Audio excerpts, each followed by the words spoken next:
যোৱাকালি দেখিছোঁ হাগ্ৰামা মহিলাৰীয়ে BTCৰ যিটো দ্বিতীয় বড়ো ছুটী দিন যিটো উদযাপন কৰিছে দলীয়ভাৱে, সেইদিনা যোৱাকালি তেওঁ এটা বক্তব্য ৰাখিছে যে ইউ.জ বসুমতাৰীৰ যিটো এৰেষ্ট কৰা ঘটনা, তাত অস্ত্ৰ উদ্ধাৰ হোৱা, সেই বিষয়ে প্ৰমোদ বড়োক দোষাৰোপ কৰিছে যে প্ৰমোদ বড়োৱে পুলিচৰ লগত মানে লগ লাগি এই অস্ত্ৰটো হিতেশ্বৰ ঘৰত ৰাখিছে।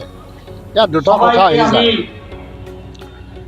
এনেকুৱা অভিযোগবিলাক খুব গুৰুত্ব মানে খুব চিৰিয়াছ এটা এলিগেশ্যন এইটো, আৰু এইটো লিগেল ইমপ্লিকেশ্যন এটা আছে।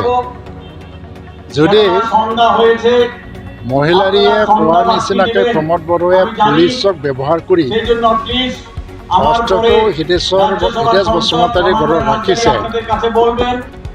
তেতিয়া এই পুলিচৰ এটা ইমেজৰ প্ৰশ্ন আহিব। পুলিচে ৰাজনৈতিক নেতাৰ দ্বাৰা দি ব্যৱহাৰ হয় নেকি? পুলিচৰ যিটো এটা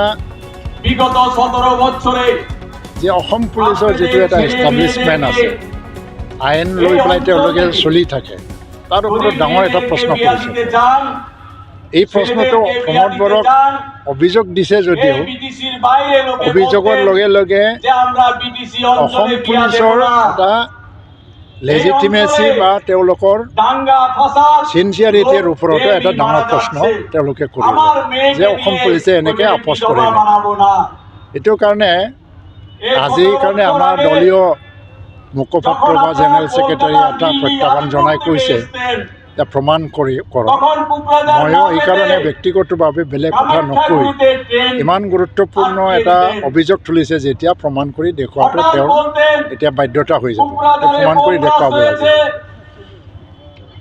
আৰু এজন সামাজিক বা ৰাজনৈতিক নেতা হিচাপে আমাৰ অভিযোগ প্ৰত্যাভিযোগবিলাকে ডাইৰেক্টলি আপুনি কোনোবা ব্যক্তিক কেন্দ্ৰ কৰি এই পৰ্যায়লৈকে যাব নালাগে। কোৱাৰ এটা বেলেগ আছে, তেনেকুৱা অভিযোগ হয়তো বা বিভিন্ন দলৰ পৰাও আহে কেতিয়াবা, কিন্তু ডাইৰেক্টলি কোনোবা ব্যক্তিক পাৰ্চনেলি এটাক কৰি পেলাই কোৱা নহয়। এটা ছিষ্টেমটো কেতিয়াবা ইন জেনেৰেলভাৱে দোষাৰোপ কৰা হয়, কিন্তু ব্যক্তিক টাৰ্গেট কৰি পেলাই অভিযোগ দিছে যেতিয়া ইয়াত তথ্য আকাৰে প্ৰমাণ কৰাটো তেওঁৰ দায়িত্ব। আৰু